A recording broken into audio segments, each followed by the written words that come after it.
Hello friends, body మెజర్మెంట్స్తో బ్లౌజ్ని cut చేసేటప్పుడు upper chest loose అంటే ఏంటి, మిడిల్ చెస్ట్ లూజ్ అంటే ఏంటి, అపెక్స్ పాయింట్ అంటే ఏంటి, ఈ మెజర్మెంట్స్ని ఎప్పుడు ఎక్కడ ఎలా తీసుకోవాలి అనేది డీటెయిల్డ్గా ఎక్స్ప్లెయిన్ చేశాను. బ్లౌజ్ బ్యాక్ పార్ట్ని మార్కింగ్ చేసేటప్పుడు అప్పర్ చెస్ట్ లూజ్ అనేది చాలా ఇంపార్టెంట్. అప్పర్ చెస్ట్ లూజ్ని ఇలా మెజర్ చేసుకోవాలి. పైన పిక్ని షేర్ చేశాను, చెక్ చేసుకోండి. ఇలా అప్పర్ చెస్ట్ లూజ్ని తీసుకొని బాడీ మీద మెజర్మెంట్ తీసుకున్నప్పుడు అంటే మనం బ్లౌజ్ వేసుకున్నప్పుడు కొంచెం లూజింగ్ కావాలి కదా, అందువల్ల ఒక ½ ఇంచ్ అనేది లూజింగ్ ఇవ్వాలి.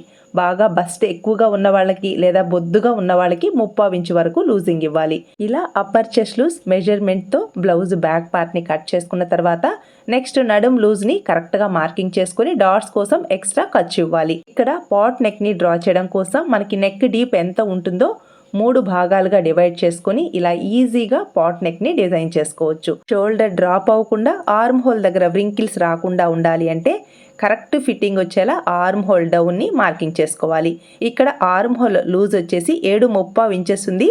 అందువల్ల ఆర్మ్ హోల్ డౌన్ వచ్చేసి 5.5 ఇంచెస్కి, ఫుల్ షోల్డర్ 5 ఇంచెస్కి మార్క్ చేసుకొని ఇలా ఆర్మ్ హోల్ కర్వ్ని డ్రా చేసుకొని కార్నర్లో 1.5 ఇంచెస్కి మార్క్ చేసుకున్నాను. మార్క్ చేసుకొని పైన ఖర్చును వదిలేసి చెక్ చేసుకుంటే చూసారా కరెక్ట్గా 7/3 ఇంచెస్కి మ్యాచ్ అయింది కదా. మ్యాచ్ అయింది అంటే ఫిట్టింగ్ సూపర్గా వస్తుంది. ఫుల్ వీడియో ఛానల్ నేమ్ క్రింద ఉంది, చెక్ చేసుకోండి. Please subscribe.